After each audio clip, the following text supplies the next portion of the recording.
Hi, so today's video is one that I've been wanting to do for a very long time.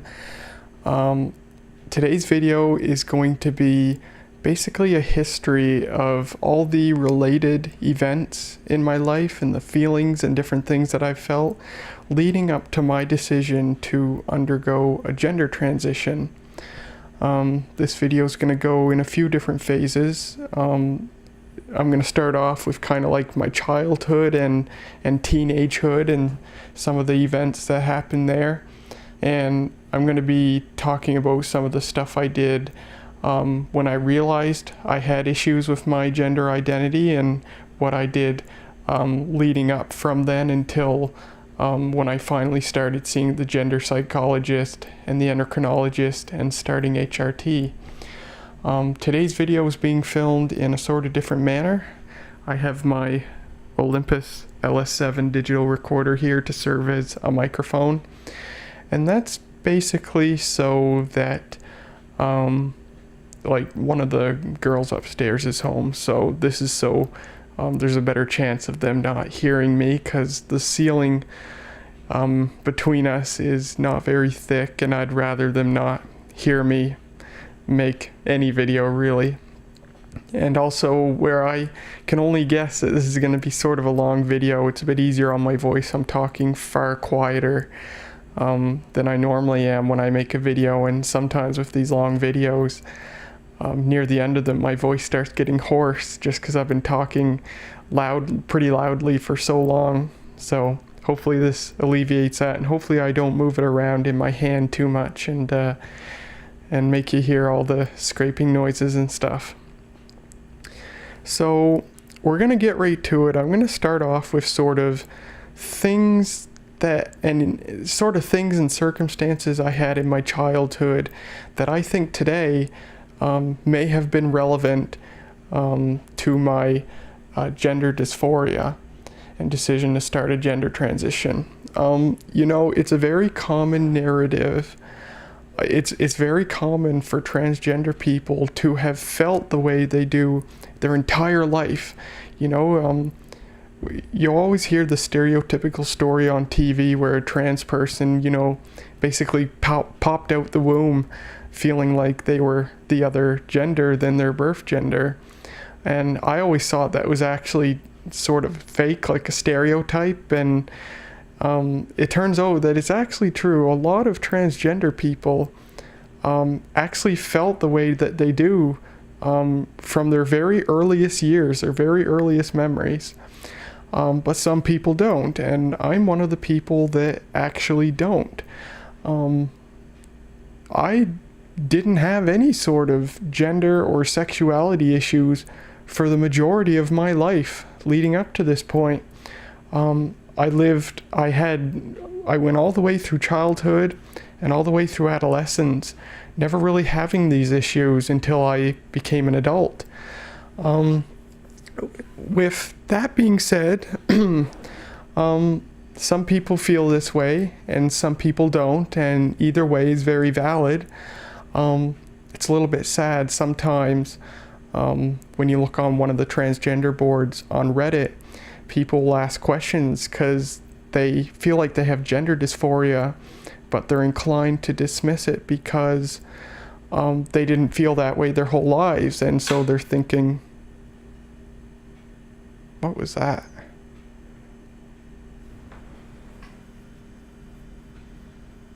I'm not sure what I just heard snap there, but I guess I'll keep going.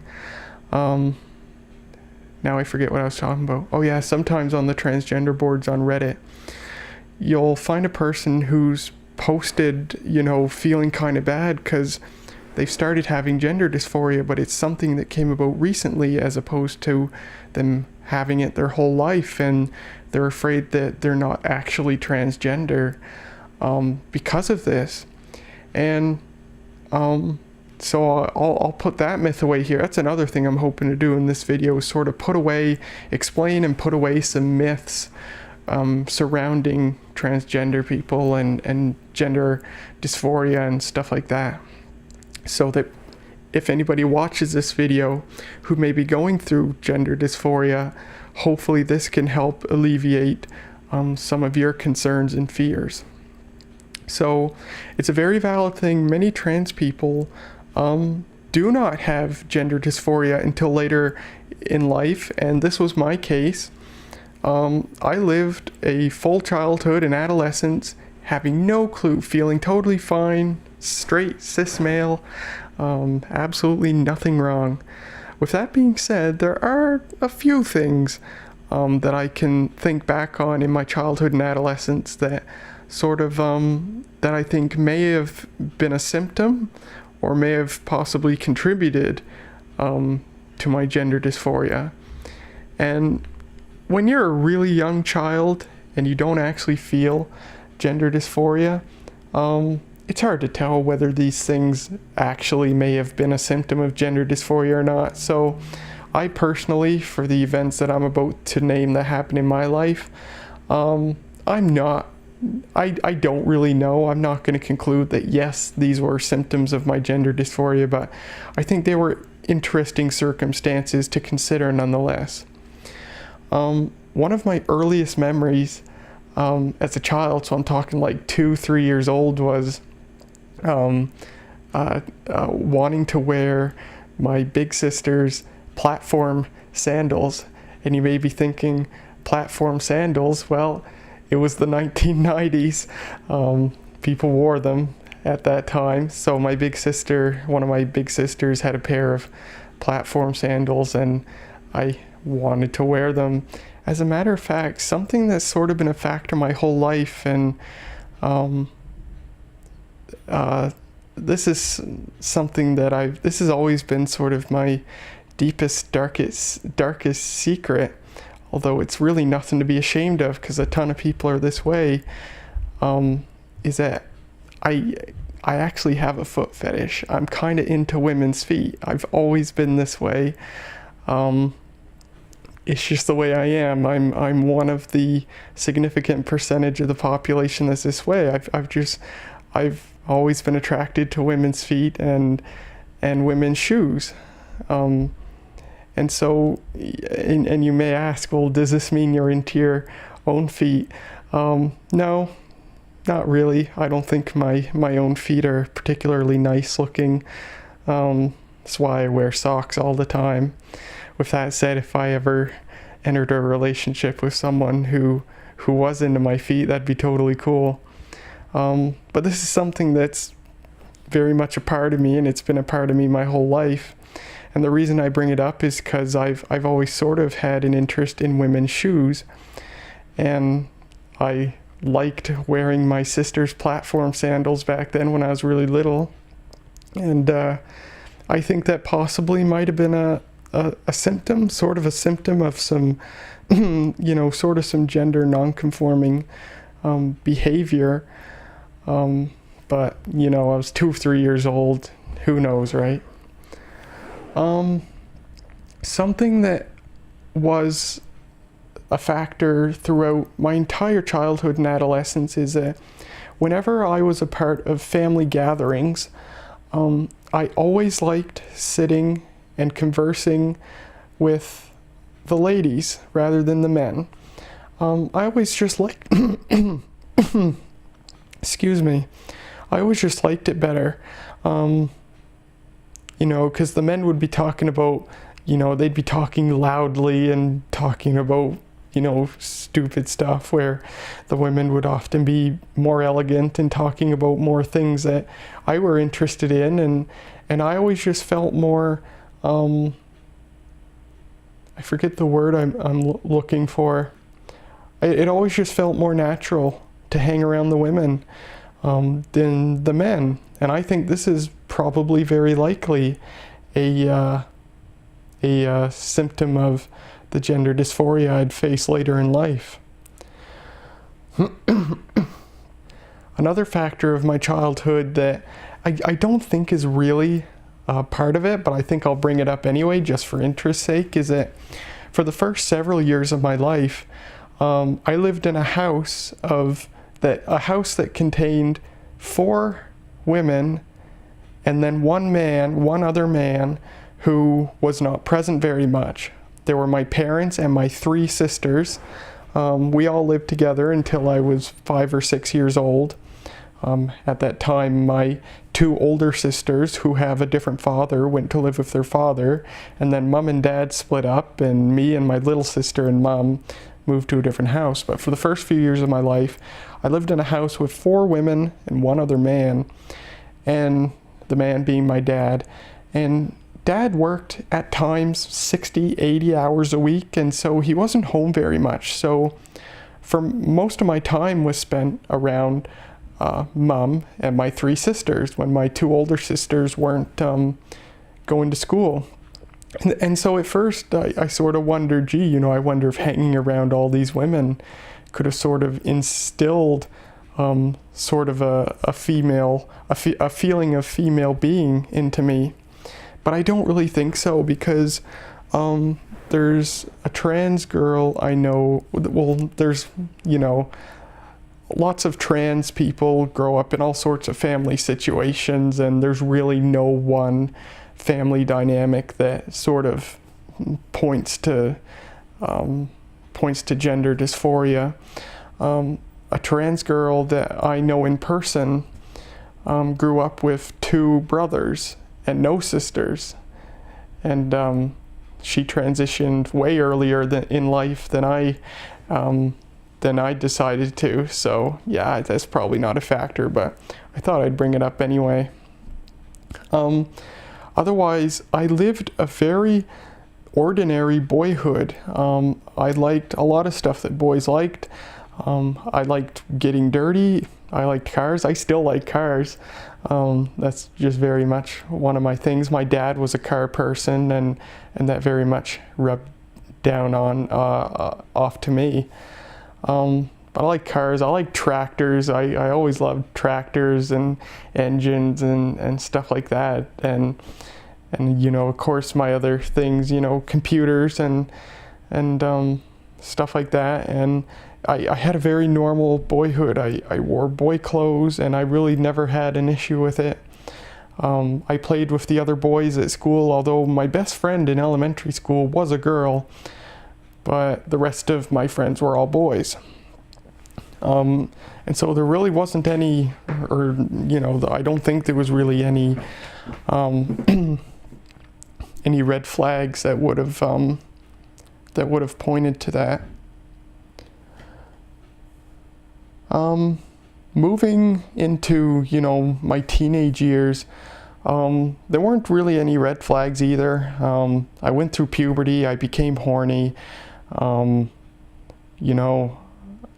always had crushes on girls, but of course, because of my borderline crippling social anxiety, I never did anything about it, and still haven't. And yeah, there was definitely, for the most part, no red flags there. Although there were a few things in my later teenage years that I think could be signs of what was to come later in life. I compiled a list of things that took place starting in my later teenage years. Bring it up here. I'm going to move the tripod a bit because I'm using the table as a footrest now, so give me some room here. I made a timeline here of things that I researched on the internet or otherwise heard of or learned about that I think contributed to me eventually realizing my own gender dysphoria. Starting at the very beginning here, in 2011, when I was 17 years old, I first learned about Chaz Bono. Chaz Bono is a transgender man. He's the son of Sonny and Cher Bono. And he transitioned 3 years prior in 2008. And in 2011, he was on Dancing with the Stars, which is a show that Mom watches religiously. And at that time, she pointed Chaz out to me and she goes, "He used to be a woman." And I'm like, "Really?" And this was the first time I had ever heard of a transgender person. It's the first time I ever knew it was a thing.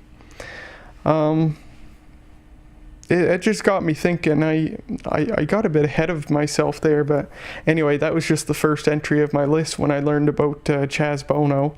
It didn't really impact me in any way, but it was very interesting to learn nonetheless. It was the first time I ever learned of a transgender person. It just got me thinking back to my childhood a bit, thinking about my father. My parents were polar opposites of each other. My mother is a very progressive person. She's a very rational thinker, and she's very open-minded and very progressive. And I think probably starting in my middle school years when I had first learned about gay people, because that was talked about, in like sex ed and stuff in middle school, that's when Mom began to instill it in me that these people exist and they're very, who they love is valid and there's nothing wrong with them, and there's they're totally normal people and there's nothing to fear. There's nothing to fear or to worry about or anything like that. My father was unfortunately the polar opposite. Dad was extremely homophobic. He was also racist, extremely racist, and he was very homophobic.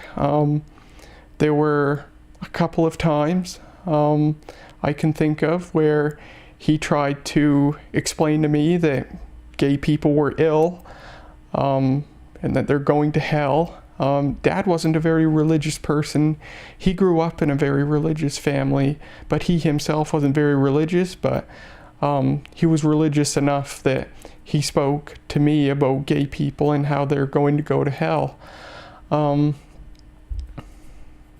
that's just too bad.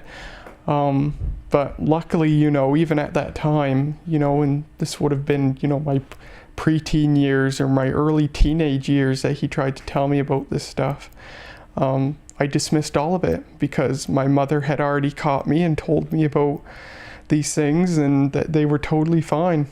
Sort of another thing was that we grew up in two different rural communities. Until I was 11 years old, we lived on an island with a population of about 500 people. And when you're in a place that rural, there's either zero LGBT people in the population or there's a very few and they're very closeted. In fact, sort of a running joke today among the more progressive people I know who still live there, they say, yeah, there's gay people. They won't tell you, but there is. And that's just because of the climate of the place.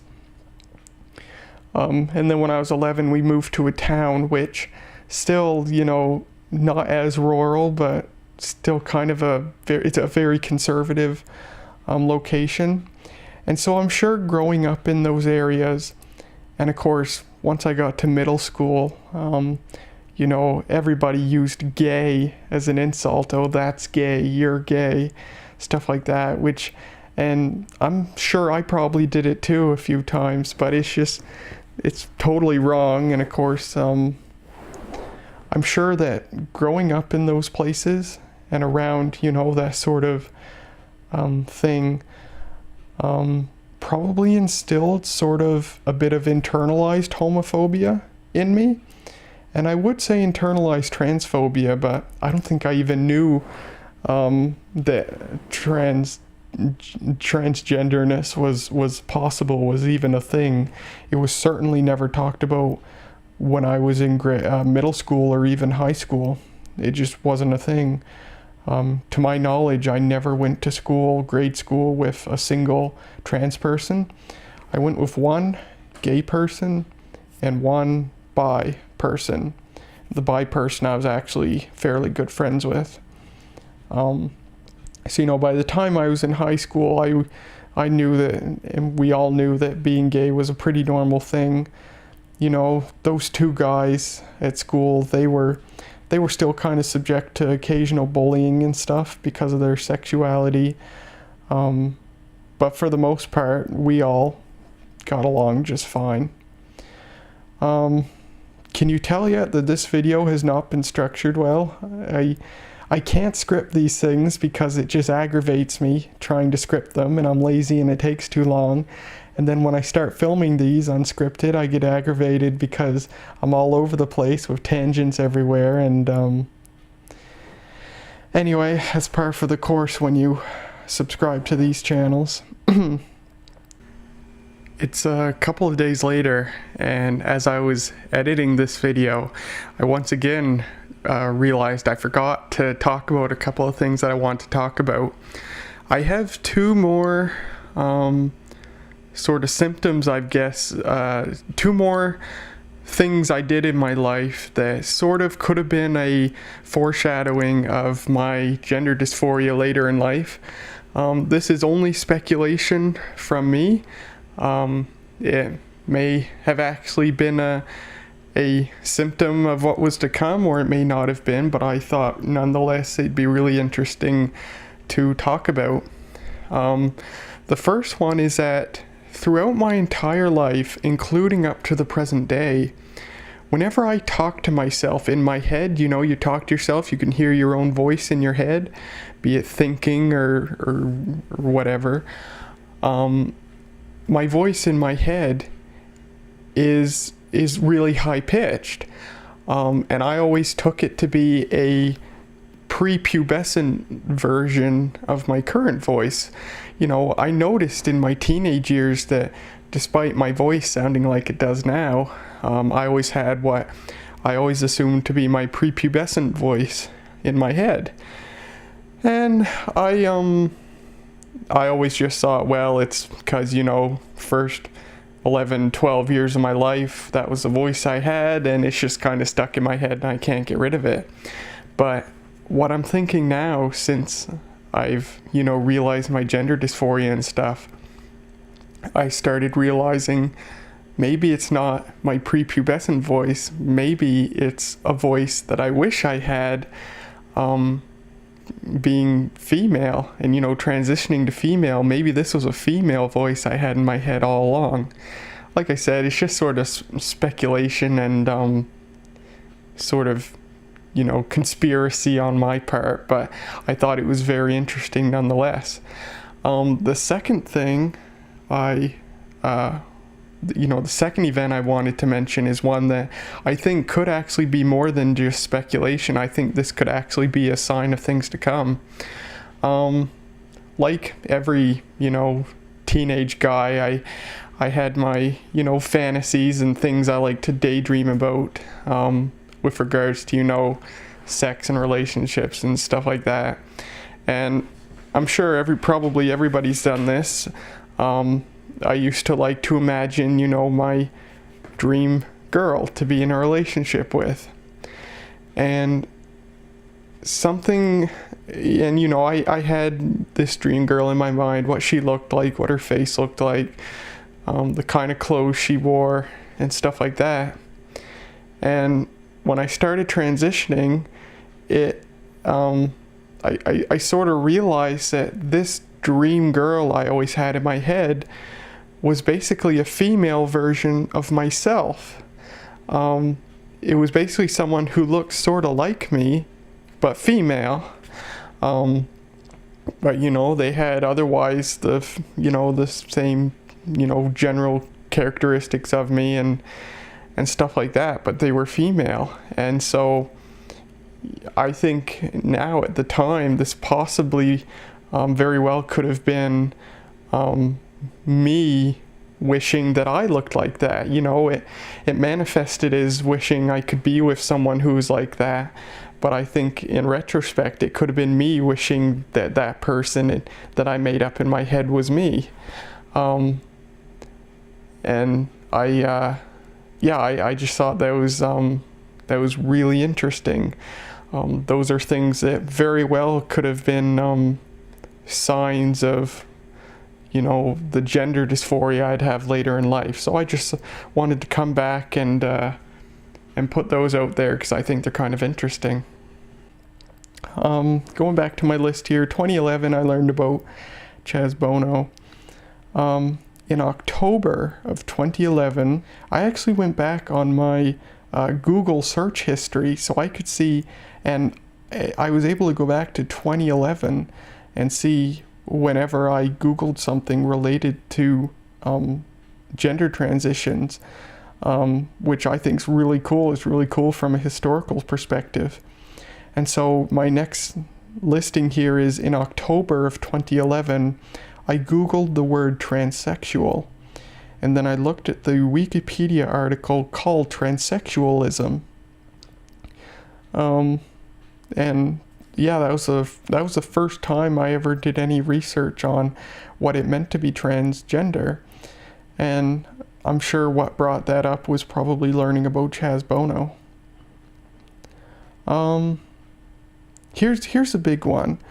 In 2011, 2012, I sort of started recognizing that I did have some stereotypically feminine qualities, like my preference to hanging out with women rather than men, or conversing with women rather than men, and sort of other sort of qualities I found in myself that I thought to be sort of stereotypically feminine. For example, I'm rather sensitive. My whole life, I tended to cry a lot, if I got bullied or had something mean said to me or done to me.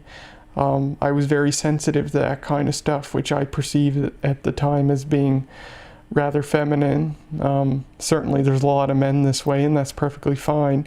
But it's something I saw as being feminine. So with that and sort of all the other things that I sort of started recognizing, in 2011, 2012, I started occasionally making jokes to my friends that I should have been born a woman because of that.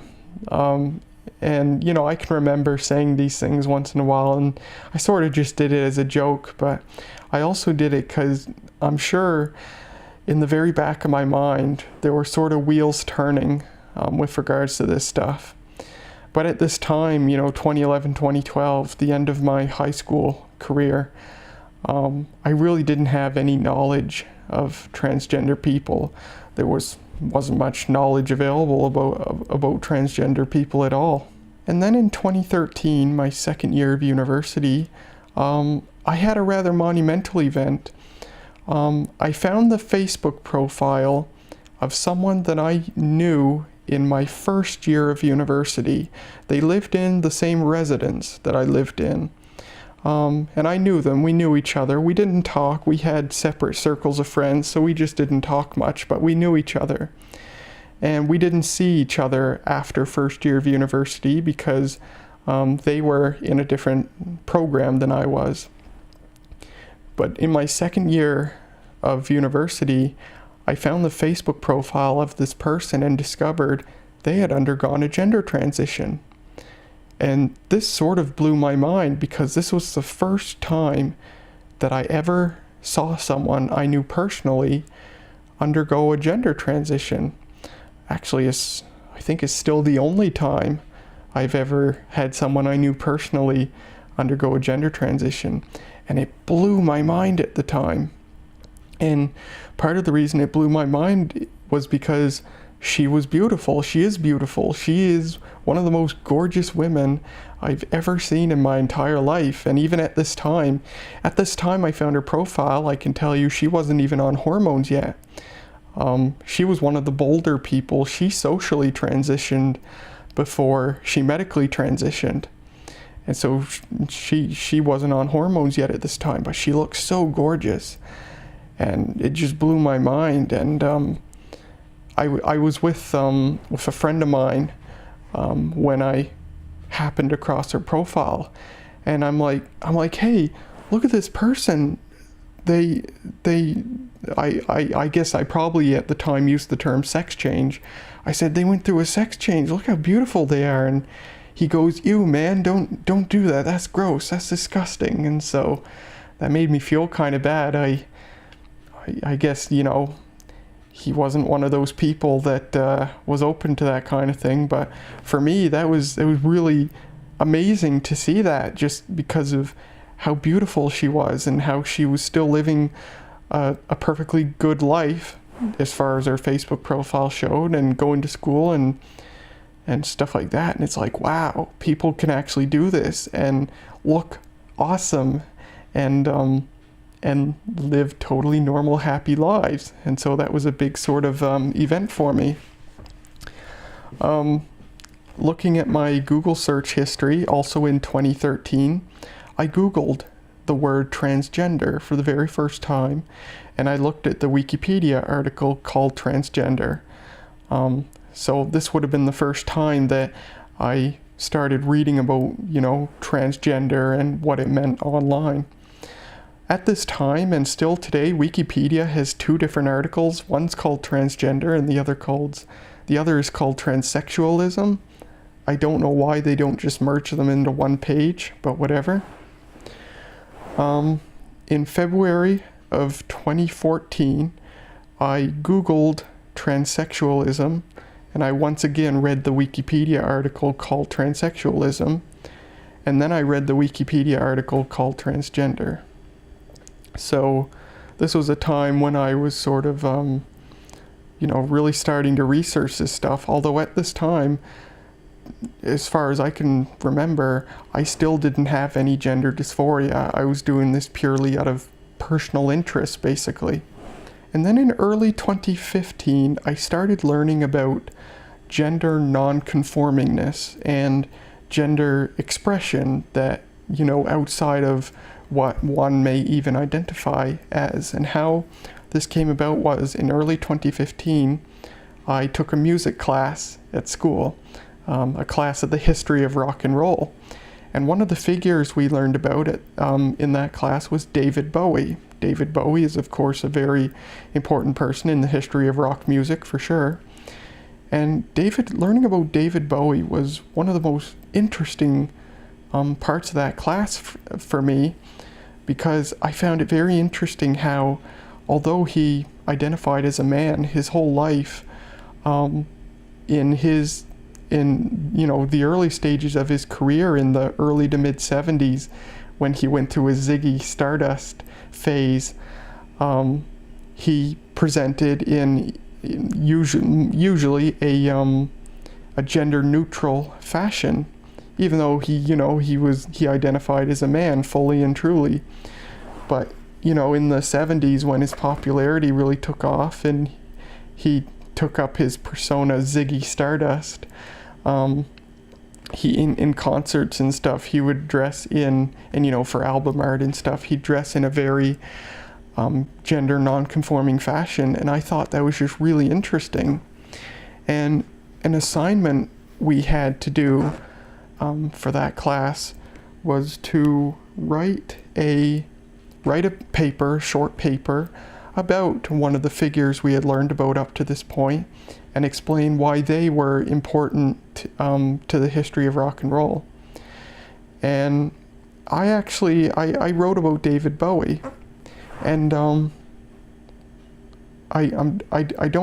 still have the paper. I can't bring it up immediately, but I did in the paper talk about his gender expression, and I forget in what context I wrote about his gender expression, but I did write about his gender expression, and I wrote that it was important in some way for some reason. I forget what it was now.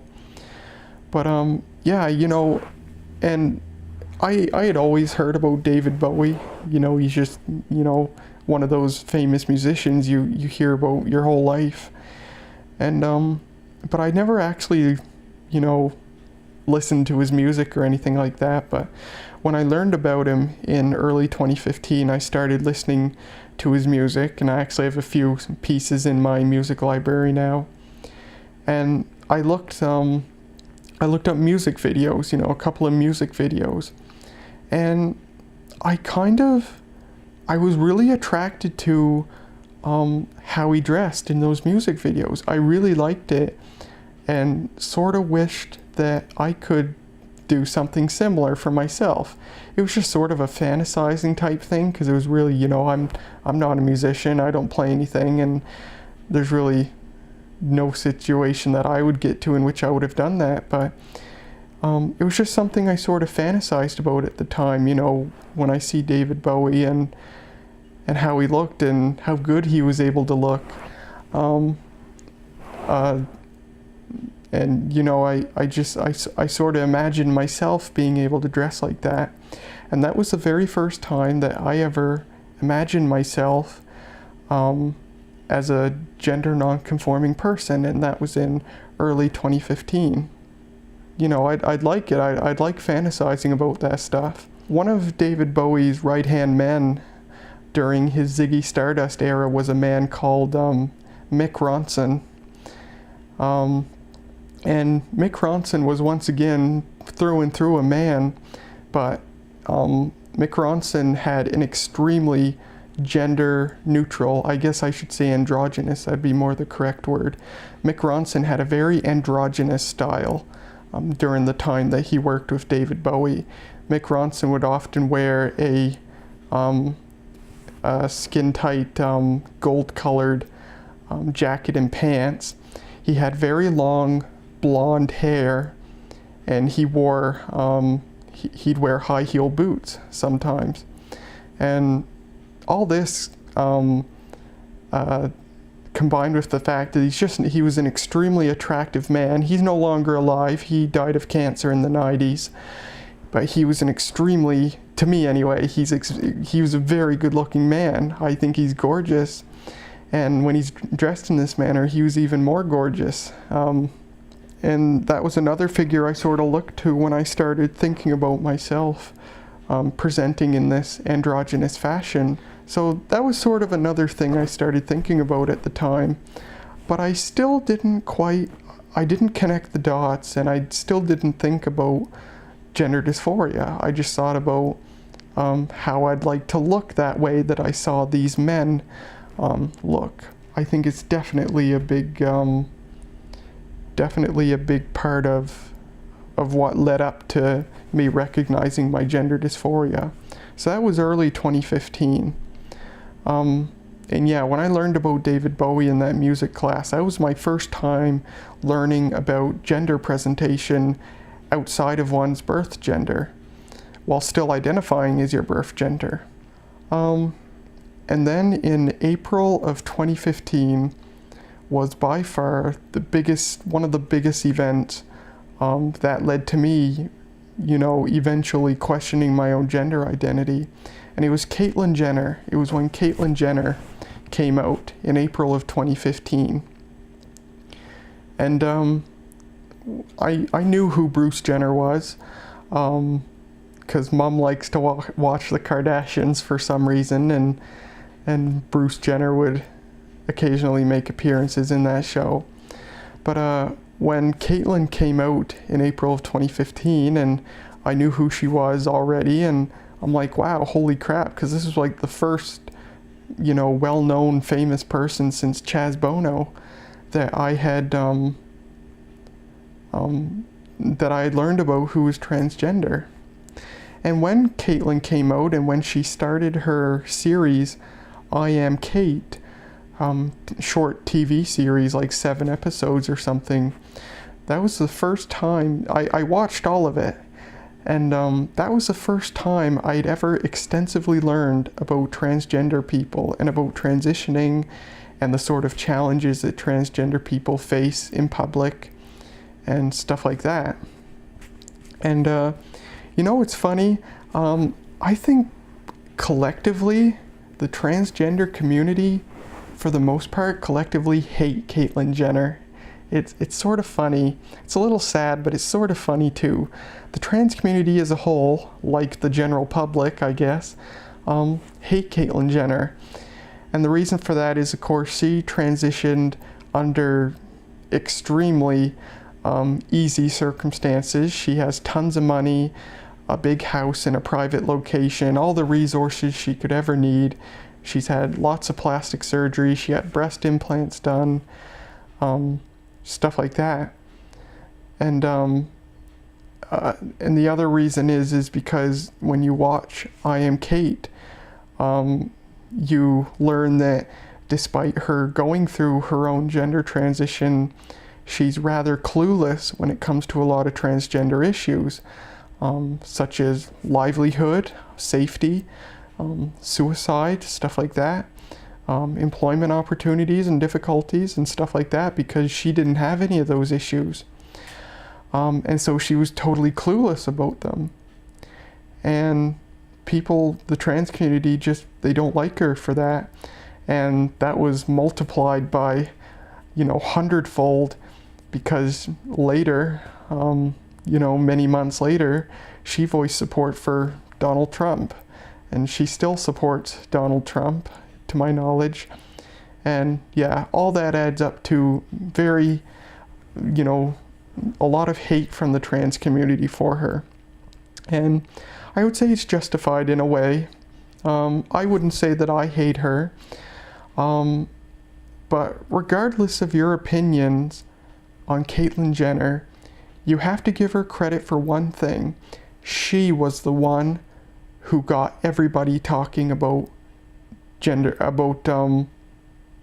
identity and gender dysphoria. She single-handedly got the world talking about transgender issues, because she's a very famous person, because of the Kardashians and stuff. And, think what you will about Caitlyn Jenner. I'm fine with that. You have your reasons. Think about her what you will. She was an extremely important person for making transgender issues public. And for me personally, she was an important figure to me, because seeing her transition and watching I Am Kate was the point at which I started doing a ton of learning about transgender people. And so I consider that to be one of the big monumental events that happened in my life leading up to now. So that was in April of 2015. In July of 2015, according to my Google history, I visited a few websites about transgender people and why they transition. And so by this point, summer of 2015, I was doing a lot of research about transgender people. And in fact, at the time I worked for the university here, and I can recall many days at work, on my lunch hour or on my breaks or whatever. All my work was done on the computer. I worked in a computer lab at school, and I'd be the only one in the lab, and I would take a few minutes to read about, just Google transgender stuff and read about it. And so by this point, I was doing extensive research about transgender people. And then in August of 2015, I started consciously questioning my gender identity.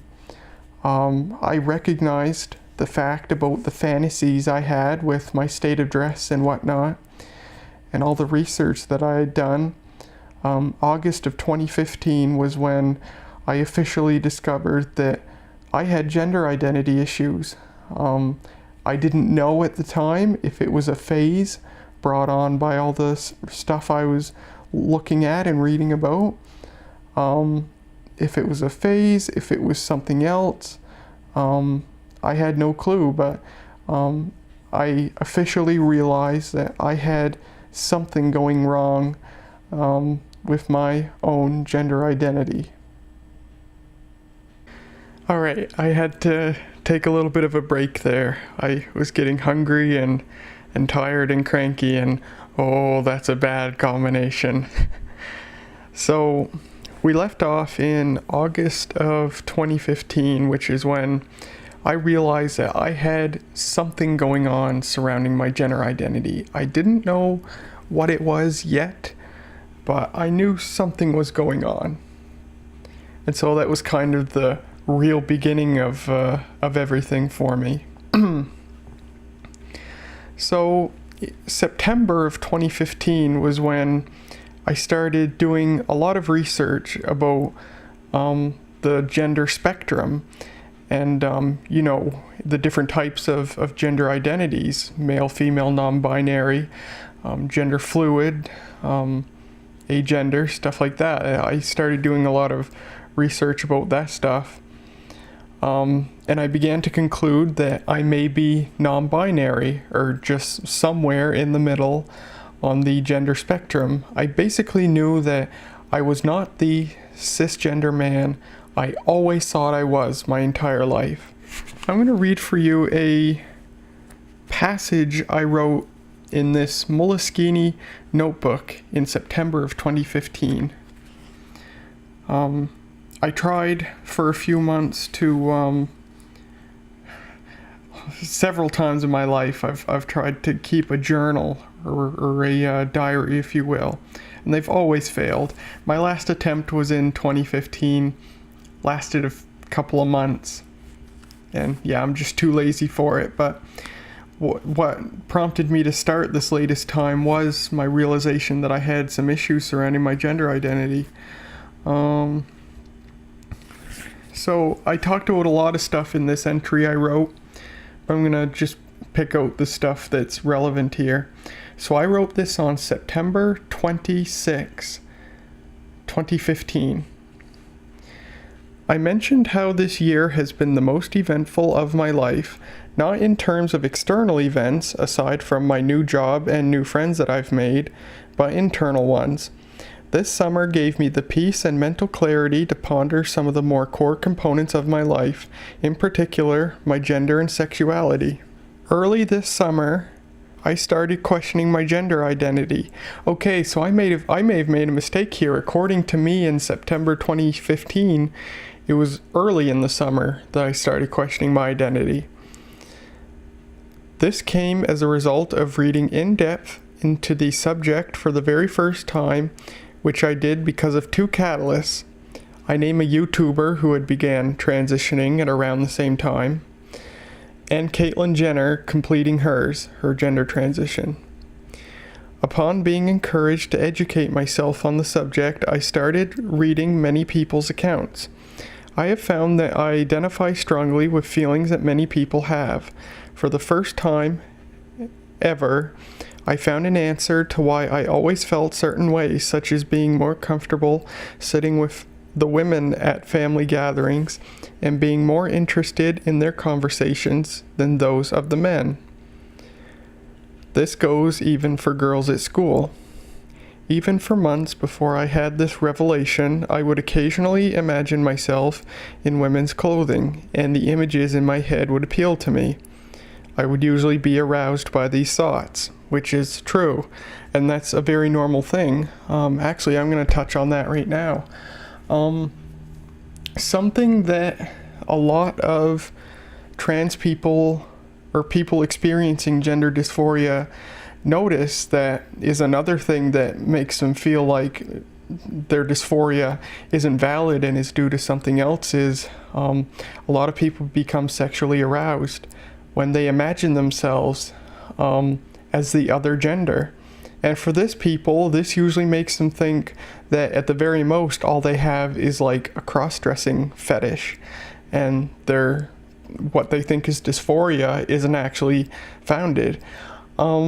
But that's absolutely not true. Many transgender people started off with thinking, imagining themselves as the other gender, and indeed getting excited in that way about it. I was the exact same way. It's very, very normal. It doesn't mean that it's just something that's a fetish. It's totally unfounded. Don't pay it any mind. Now, for some people, there are a very tiny percentage of trans people who discover that they aren't really trans. They really just do it to get a kick out of it. But for most trans people who feel this way, it doesn't mean anything in particular. It's just sexual arousal. I think it's a coping mechanism. It's a way of coping with with these feelings, and the huge and shocking revelation that you may have gender dysphoria. I think the sexual arousal is just a coping mechanism, a way to deal with it, and certainly get the energy out of you when it makes you anxious and stuff. So it's a totally normal thing. Doesn't mean that you're not actually transgender or anything like that. That's a really important thing I thought to bring up here just now. So where was I? I would usually be aroused by these thoughts. I read somewhere that this was another sign. So I had actually read that arousal with thoughts of being the other gender or wearing the other gender's clothing could actually be a sign of gender dysphoria. So for much of the summer, I strongly considered the possibility that I am, next page, transgender. I worry though that maybe my feelings stem from the lack of intimate female contact. That's actually another thing, once in a while. That's actually the biggest thing that kept me from considering that I may simply be transgender is, it's true, I've never been in a relationship. Kind of sad at my age, but it's just the way it's been. And a lot of, a good number of trans people are in a similar situation, and they fear that what they think, what feels like gender dysphoria is really just a way to cope with the fact that they've never had intimate contact. A way I sort of thought about it myself at the time was I never had a relationship with another woman, so I'll be my own woman kind of thing. Not a thing. They're totally unrelated, in fact. Who you like is who you like, and what you feel like is what you feel like, and the two don't really intertwine, is what I've been told. So yeah, if you've been in a situation like that, if you've been unfortunate enough that you've yet to find, the right person yet, it's not really going to be a reason that you might think that way. It's just not a thing. But it's a thing that some trans people deal with and have fear over. In fact, I think it could be the opposite. You don't have gender dysphoria because you've never been in a relationship. You've never been in a relationship because you have gender dysphoria that you never realized. That could certainly be how it actually is.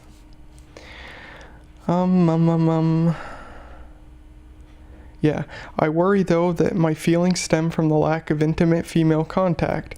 If I can't get one, be one. So for now, I've decided to wait it out, which I did. I wrote about the thing that I talked about at the beginning of this video. I just remembered that even when I was very young, I liked trying on women's shoes. Just foot fetish or more evidence? Question mark, question mark, question mark.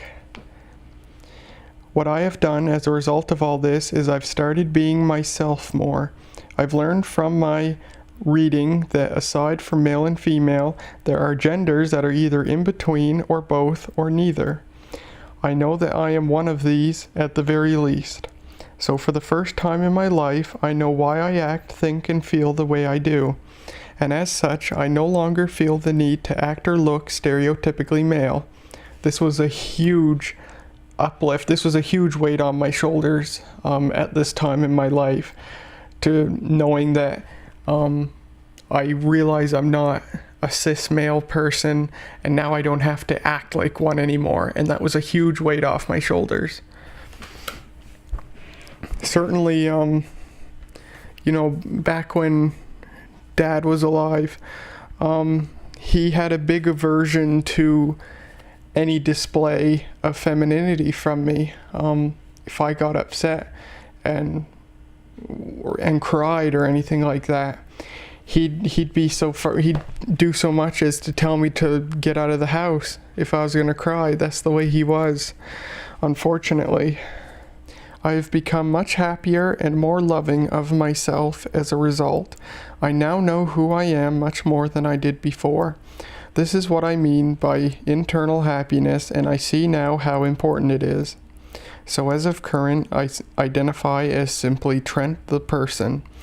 I have a penis, but everything else is up to me. What a wonderful era of human progression I am lucky to have been born in. And gosh, I tell you, I wouldn't have wrote that if what's been going on in the past 6 months was going on. These were really happy times for me. Everybody started talking about gender identity issues, and you know, there was a lot of positivity in the news and in public about it. And I felt so much better about myself, realizing that I had gender identity issues, and this was no doubt a reason for a lot of my anxiety and depression. And I now knew that I could be free to be who I really was, whatever that may be. I didn't know at the time. And it was just really happy times for me. I started feeling a lot better about myself. Something else sort of happened in September of 2015. I accidentally discovered that I like men. And what I mean by accidentally is, well, what happened was we had a new guy move into the city here from another province. And he was he's an electrical engineer, and the university he went to in his home province, you can't finish the program there. You have to go to another engineering school to finish. So he moved here and started school here, and he was in all my classes, and I discovered that I had a crush on him. And as it turned out, well, he was straight. He has a girlfriend now, but he did become one of my best friends, and we still keep in contact a lot. But yeah, it was because of him that it's like, oh, it turns out that I like men. And you know, I really do believe that your sexuality and your gender is all something that you're born with, but I think external factors in your life can certainly contribute to not realizing these things until later in life. And I'm sure that between my dad and growing up in rural communities and everything else, probably definitely contributed to that. A lack of knowledge about this stuff, because the places we lived, we didn't know anybody of any sexual or gender minority, and so you didn't know it was a thing, right? So that was all in September of 2015. So that was a really big month for me. It was at this point where I began extensive research about transitioning and the gender spectrum. I concluded that I may be non-binary or something similar. I did wonder if I was just gay, and you know, I appealed to the thought of wearing more, you know, feminine or gender neutral clothing just because I was gay. I certainly wondered that. But I knew something was going on regardless. So in the next couple of months, my dysphoria continued. It strengthened. It started getting very debilitating. And then finally in December of 2015, I came out to a friend of mine on the internet. First person I ever spoke to about this. Came out to a friend of mine, an internet friend of mine. He's gay. I knew he'd be a safe person to talk to about this stuff. I had to get it out to someone because it was really starting to take a toll on me. And I talked about what I felt and what I think might be going on, and he was there for me, supported me, and everything. And then it was either very late December 2015 or very early January 2016. It was shortly after Christmas of 2015. I was on Christmas break home with Mom. I came out to Mom and I told her that I may or may not be transgender and I had some gender issues going on. And by that point, I had concluded that I was probably bisexual, and I told her that as well. It was a very, very tough and emotionally draining event for both of us. There was a lot of crying on both sides. Mom was extremely upset.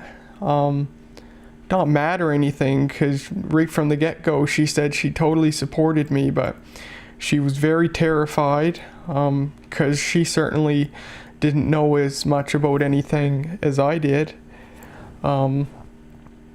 She was very scared for my well-being and my safety, scared for, my mental well-being as well. And it was just a very emotional coming out, but it was one that was needed. Gosh, I remember that day, the day I came out to her, the hours leading up to when I had wanted to do it for weeks before then, and Christmas break was just the prime opportunity because I was there home with her. And I remember as one day, each day after the other during Christmas break, it just got more and more. And then finally, the day I did it, just the hours leading up to it was so incredibly painful. And if I'm watching TV with her, and I just feel like I'm just gonna explode inside.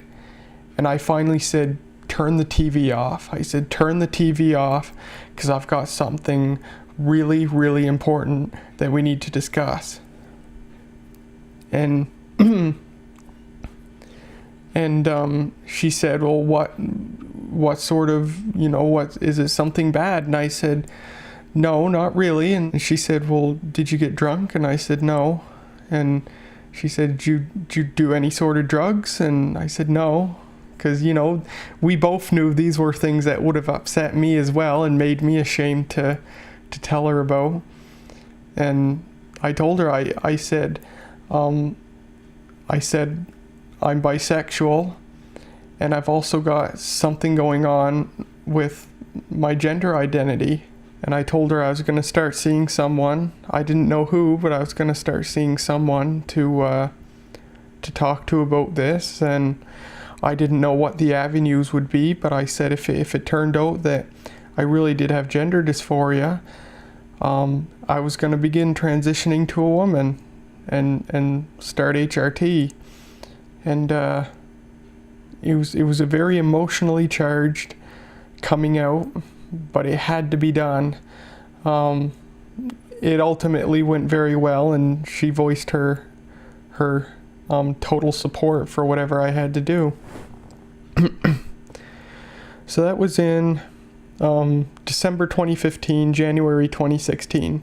I've got to get water or something because my voice is just, I don't know what's going on, but I can't talk, so I'm gonna be right back again. So beginning in January of 2016, I began researching what local resources were available to me as a potential transgender person. I started researching doctors and endocrinologists, how to get HRT, and stuff like that. And I really didn't make any headway. The information just wasn't there. And then finally, in April of 2016, I started wondering if I had depression, general depression. And Mom actually wondered if I did as well. She saw some things in me and wondered if I just had ordinary depression. So I went to see a psychologist, and I went there just for, general depression. I didn't say anything about, my gender identity issues at first, but eventually, near the end of our session, she asked if there was anything else I wanted to talk about, and I said, well, since you've asked, I'm having issues surrounding my gender identity, and I think I could be transgender. And she told me some stuff, and I think she named a couple of people to talk to about that, and she recommended that I saw a psychologist who specializes in gender and sexuality. So I wasn't really sure what to do at this point. Mom had scrounged up the contact information of a couple of relevant psychologists here, one of which is the one I actually ended up seeing. But I wanted, I needed some definitive information. I had to talk to a transgender person. So what I did was, the person who in 2013, who I learned had undergone a gender transition, I asked her. We were friends on Facebook. I asked her. So I messaged her and I said, hey, I've got something sort of personal to ask you, but it's really important. And I asked her who she saw and what she did when she realized that she had gender identity issues. And she gave me a lot of great information. She named me the person who was the psychologist I started seeing, and she named the endocrinologist that I'm now seeing. So that was in June of 2016. So in June of 2016, I made my first appointment with the gender psychologist, and that appointment came in July of 2016. So that's when I saw the gender psychologist for the very first time. Because of the way my insurance coverage works, I get health insurance through the school. I could only see her twice a year. So luckily, coverage for a year goes through the summer. So I saw her in July, and then we scheduled an appointment right after in August. So in August, I had my second appointment with the gender psychologist, and that's when she gave me the green light to see the endocrinologist and start HRT.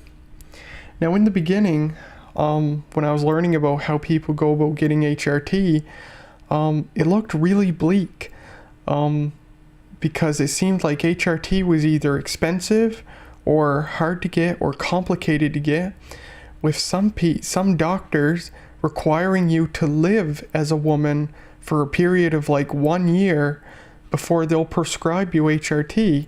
It's what they call real life experience. You have to live as a woman before you get HRT. And that's incredibly backwards, because they want you to be able to live as a convincing woman when you're still full of testosterone, with a man's face and a man's body shape and no breasts, anything like that. That's garbage. And some people actually do that. Some people do socially transition before they medically transition, like this person I know personally did. But to be forced to do that before a doctor will give you HRT, that's just garbage. It's totally backwards. And so I wasn't really sure what I was going to do for HRT, but soon after I started seeing the gender psychologist, I made my Reddit account. And basically, I remember what I did now.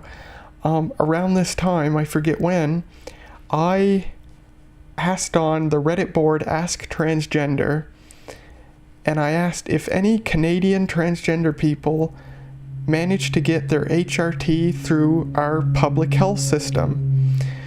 And I didn't really get any answers from that, but someone who also lives here in the city, I've still never met them, they messaged me. They sent me a personal message, and they named me the endocrinologist I now go to, because he does everything for free. And it's what's called an informed consent clinic, which means you go to the doctor, you say, I want HRT, they get you to read a bunch of pages saying all the health risks and mental and emotional risks and, safety risks and stuff like that come with taking HRT and socially transitioning. They get you to read all that stuff.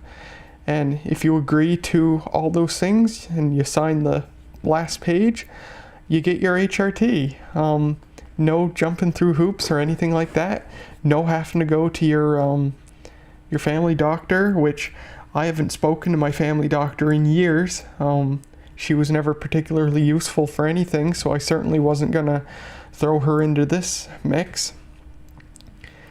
And and I had heard of informed consent clinics, but from what I could tell, they were only really things that were in really big, really progressive cities. But we have one right here, and that's the endocrinologist that I see. And that's just so wonderful. And that's part of why I love this city so much. It was so amazing that I have all these resources available to me. So in August of 2016, the gender psychologist gave me the green light to go see him and start HRT. And that was just it was the best day of my life when I came out of her office knowing that I could start HRT and finally, get things rolling. I was just so excited. And the first thing I did was I emailed Mom and I said, hey, I saw the gender psychologist and she tells me I can start HRT. And unfortunately, Mom's response was not that good. She basically replied and she basically said that she didn't want to talk about it. Just don't talk to her about it. I was like, what the heck?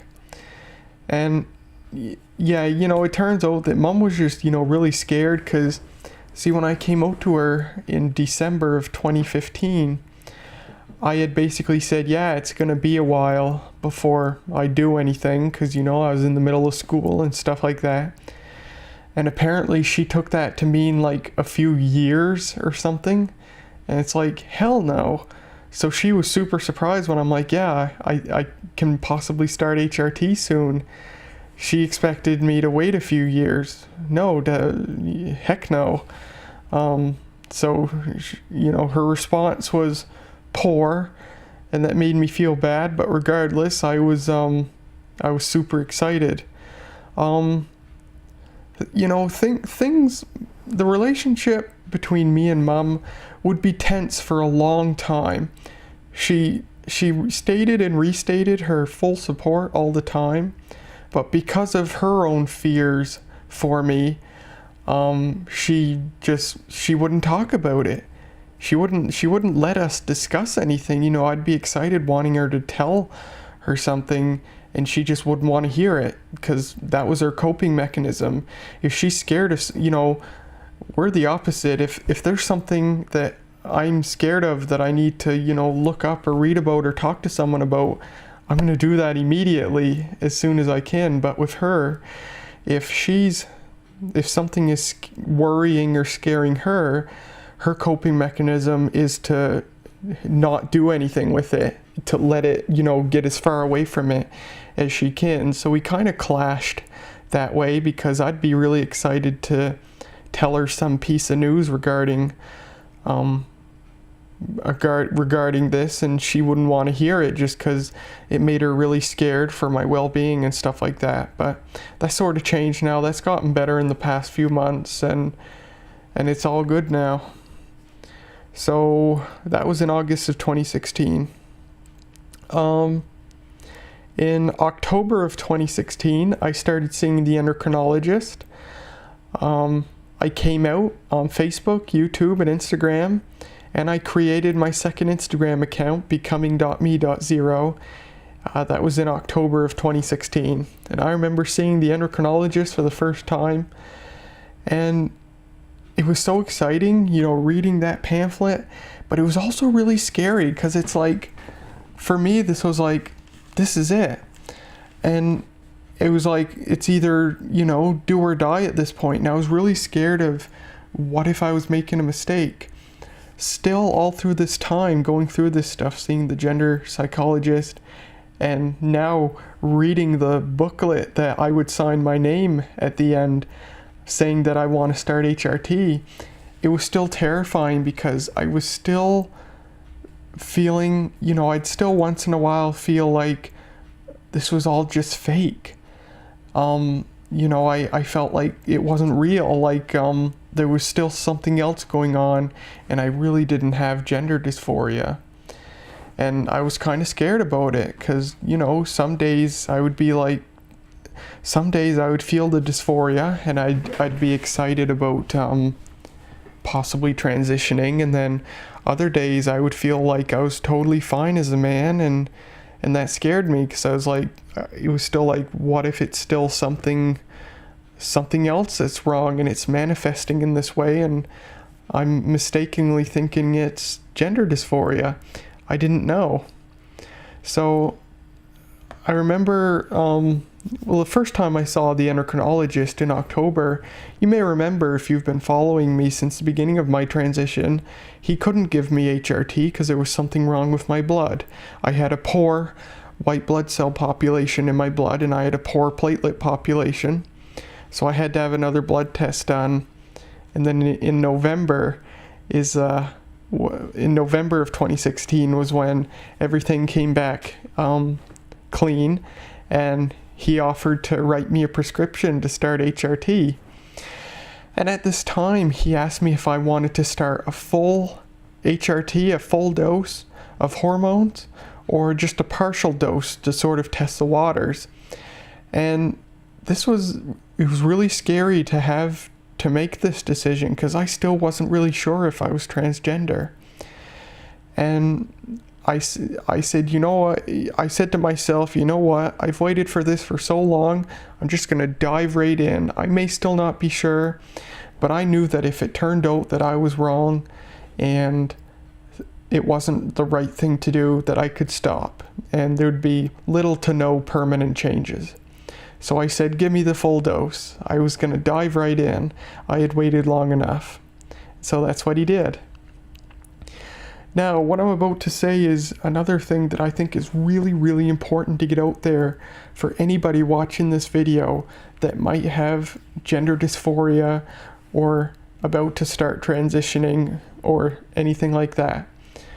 For the first, I would say possibly 2 months of HRT, I still had plenty of days where I felt I felt like it was all fake. I had my days where I would look in the mirror and I would still feel like a man and feel perfectly fine as a man. And it would terrify me because it's like, I'd be like, this is fake. I'm doing this just to get attention. And it's totally wrong, and it'd be really scary. And, for the first month or two I was on HRT, I had these days very often. But it's another normal thing. A ton of transgender people go through this, and it's totally normal. It doesn't mean that you've done something wrong. In general, for the very, very tiny percentage of people who start transitioning but then decide they did the wrong thing and stop, they know when, if you're of that tiny percentage, when you've done the wrong thing. But for a lot of transgender people who really are transgender, they go through this and they still have their days where they feel like they're doing the wrong thing, but it passes. I had plenty of those days. I found that I usually had those bad feelings if I had, if I just let myself go and didn't shave for a few days or whatever. That would be when I had those bad feelings, I discovered later. And, once I took a shower and shaved and everything else, I felt a lot better. But yeah, I think that was really important to get out there that even after you start HRT, you can have those days where you feel like you've done the wrong thing. But they pass. It's mostly fear of the future and what's going to happen and stuff like that. So that really sums everything up. That's pretty much a history of my life with regards to my discovering of me having gender dysphoria and sort of the things I did leading up to being able to start my transition. I'm 7.5 months along, and I am the happiest I've ever been in my entire life. It's really been amazing, seeing the way my body has changed and my face has changed, and the new clothes I have, and the fact that more and more of my friends are beginning to use female pronouns now. And I've spoken to people I have a professional relationship with about it, and it's all been just really wonderful. You guys have certainly been a huge positive impact on this. Your continued love and support are part of what keeps me going, really. And it's just wonderful. I've been so lucky to have access to the resources I have, and and just all the support I've been getting. So those are really those few things. I'm going to recap those few things that I think are really important for anyone who's watching this video and going through gender dysphoria and maybe not really being sure if they're really transgender. Those really important things to know. The first one is that it may feel like a sort of fantasy or fetishization, or however it's pronounced, like a fetish. And that's okay. A lot of transgender people feel that way. It doesn't necessarily mean that you simply have a cross-dressing fetish or anything like that. It's more than likely a coping mechanism. It's a way to cope with those feelings. Another really important thing is that definitely when you're in the midst of discovering yourself and your gender identity, and even after you begin transitioning, you may have days where you don't feel good, and it feels sort of fake. You look at yourself in the mirror and you think, well, today I feel just fine being a man or a woman. I know I've made a focus on MTF people in this video because I'm an MTF. But you may feel like you're just fine with your birth gender and think, oh my God, I've made a mistake. This is totally fake. I'm doing it for attention or something.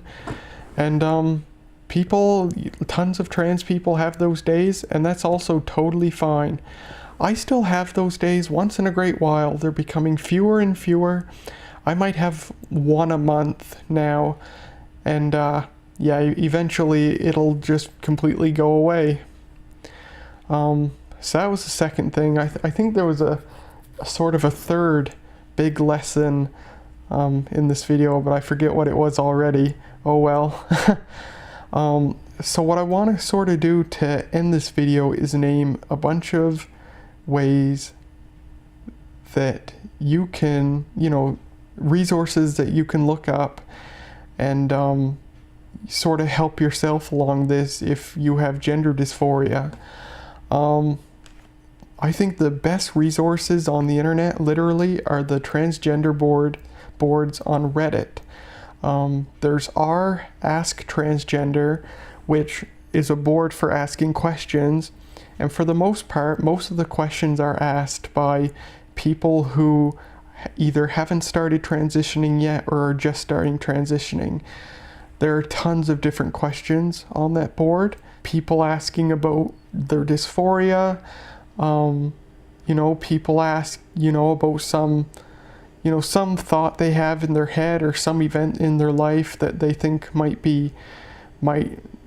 actually not be dysphoria, and it might be something else. People just ask so many questions on there, and it's a great board for alleviating any concerns that you may have, because I can guarantee you anything, any sort of question you might have about whether or not you're actually transgender, if you search it on that board, you'll come up with the answer. You'll come up with at least one person who's felt exactly the same way. Another reason that board is really great is because people can get location-based information for local resources available. A lot of transgender people who are in third world countries or, not quite first world countries, Resources for transgender people are sadly not that bountiful. Likewise, the climate in these areas might not be very welcoming for transgender people. And so Ask Transgender is a great place to ask about resources in your particular country or even city. Because certainly someone who's within the same area, at least one person will get back to you and be able to give you the information you're looking for. Another board I would recommend is either RMTF or RFTM, which are boards specifically for male to female or female to male transgender people. Choose whichever one you are or you think you are, and you can get specific questions specific for whichever way you're going on that board, and there's some helpful information there as well. It's basically they're basically specialized versions of Ask Transgender. Another good one is our Trans Timelines. One of, a very popular resource, one which I know I looked at a ton when I realized I had dysphoria, were transition timelines. People take pictures of themselves from the beginning of their transition to the present day to show how their bodies and faces and style of dress have changed throughout their transition. And it's really amazing, these timelines. Because that's another thing, is that a lot of trans people think that they'll never be able to be a beautiful woman or a handsome man. But when you look at trans timelines, you'll come across someone who's made a timeline, and back when they were presenting as their birth gender, the way they look, you're like, gosh, you would never think that they could become a beautiful woman or a beautiful man, and then when you get to the end, that's exactly what they are. And it's just amazing. And it's, if you think you're too ugly to be a convincing person in the other gender, Dollars to Donuts is you'll be able to. I have seen very, very, very few transgender people who weren't convincing even slightly in their new gender that they're presenting as. And that's usually only because they're either not wearing makeup or not good at makeup yet, or just something like they're not wearing the right clothes, or they haven't been able to grow their hair out, or have whatever hairstyle they want, or something like that. You can do it. No matter what you look like, you can do it. I get gendered male I've yet to ever be gendered female in public yet, but that's only because I haven't been in public as a female yet. It's always jeans and t-shirt for me. And second, I don't know how to do makeup, but I do know now that I'm at least, I look at least androgynous because of HRT and because I keep myself shaven, and of course because of my long hair. And I know now, I'm 100% confident that once I can do my makeup, that I'll be able to pass as a female in public, no problem. I have zero concerns with that. I just gotta learn how to do it, and then I'll be good to go, at least until I open my mouth. But that's just one of those challenges. I'm trying to think of other Reddit boards. Ask Transgender, MTF, FTM. If you think you may be non-binary, there's R non-binary, which is a good one. There's also R androgyny. Oh, there's R trans timelines, which I talked about. There's R genderqueer for people who identify as genderqueer. So, a sort of people who say they're genderqueer generally have traits of both male and female. Yeah, those are all great resources. As for resources on other websites, I actually don't know of any in particular. I think Reddit really is the best resource. But if you just Google, there's a ton of transgender resources available online now, and they're all excellent. There's professional resources, and there's, websites made by, amateurs or whatever. And there's forums and stuff like that. So you can get just about any information you need. And if there's something that you can't find any information for, ask on Reddit and someone will give you the answer, almost guaranteed. So plenty of resources available, whatever your situation is. I think the very last thing I'm going to mention in this video is I know that it's really terrifying when you discover that you might have these issues. I know firsthand. And I know it can seem really scary when the support of your family and friends and society around you, wherever you live, is in question. But just know from a transgender person that if you think you may have issues with your gender identity, it is imperative that you seek help and figure things out. It is absolutely imperative. You cannot let this thing sit and stew and bubble up within you and get worse and worse. That's why a lot of trans people commit suicide. A lot of trans people who commit suicide are people who either haven't transitioned yet or have started somewhat transitioning, but they're not getting the support they need. I know it's scary, but if you're going through this, you have to get your ducks in a row. You have to start speaking to professionals and getting your life in order in such a way that if shit hits the fan and you might not have your family behind you, that you're able to either sustain yourself or you have friends available that can help you out. You need to be ready for the fact, unfortunate as it is, that you may lose some of your family or friends going through this. But your happiness is absolutely number one, and you're not happy for as long as you have to suffer each and every day, look in the mirror and not fully love who you are. And this is the way I was for a long time before I finally started transitioning. And it's unfortunate, but these things are getting better, as people become more informed with trans issues. I think society as a whole is becoming more accepting, and that of course filters down into people that your friends and family. I've been lucky. I've had the support of half of my family. My dad's side of the family, they don't support me. They haven't come out and say that, but they've said it through their actions. They no longer speak to me. Some of them have removed me from Facebook.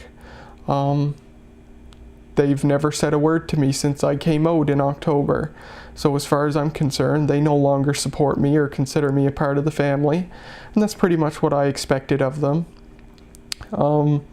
My mother's side of the family have been very supportive, and all my friends have been very supportive, so I've been lucky. And I know that some of you might not be as lucky, might be more lucky, which is great, but you might not be as lucky. But just know that it's really, really important that you face what lies ahead and you figure these things out. Because if you let it go unchecked and try and power through it and hope that it may go away, it usually does not. It just gets worse and worse until you have some sort of breakdown, which could end very badly. So you have to sort of, talk to people, be it Reddit or some sort of psychologist or whatever. Get all the information you can find, assess your circumstances, and get your life in such a way somehow that you can do this. You can do this, and if shit hits the fan with regards to your family or friends, that you'll still be okay. And I guess the very last thing is, if you feel that nobody cares about, you know, your issues with this, then just know that I do, because I've been there. And if you feel like you have nobody to talk to, then talk to me. If, you know, I'm a safe person to talk to about this stuff. And the boards on Reddit, they're great places too. They are safe places. So regardless of, you know, what your situation is, where you live, or how supportive or unsupportive of that your family or friends may be, you've got people who care. They care about you and love you and want you to be happy. And I'll be the first person to say that. So your happiness is the most important thing, because it also equates to your mental and emotional health. So don't let it go on. Don't let it. I'm proud of myself and where I've come from, because I didn't let it go on for as long as some people do.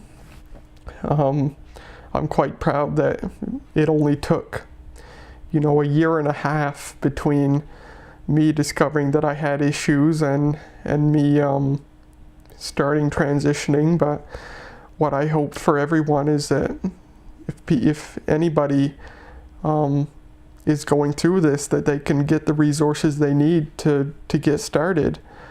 But yeah, if you feel like you have nobody to talk to, then you can talk to me, and you can talk to the Reddit boards, and people are there for you. I promise you that. So that's pretty much all I wanted to talk about. I'm sure that was a lot longer and rambly than it needed to be, but I wanted to put that all out there. I wanted to give the most important demographic for me with this video was people who are either just beginning to transition, or they haven't transitioned yet and they might be just going through dysphoria, because I wanted to give something for people to compare to, an experience to compare to. And I just hope it was helpful. I hope some of the information I provided was helpful. I hope, you know, the timeline of events that I gave, that people can either relate to or otherwise found them helpful. And yeah, this video wasn't as well structured as I hoped it would be, but I provided all the information that I thought was important for anyone to know, and I just hope it was helpful. So that's all for this video today. I see the endocrinologist again in August, I guess. I've got to schedule blood work to get done sometime in the next couple of weeks, and then I see the endocrinologist in August. And yeah, that's about it. So as always, thank you guys for the love and support that you give me, and I can only hope that if anybody watching this needs some of that love and support, that I can provide it and hopefully guide you in whatever direction you need to go in, if I can help in any sort of way. So thank you guys for watching. As always, my 2 Instagram accounts, my Twitter, and boy, it's been a long and tiring video. So thank you, and I'll see you later.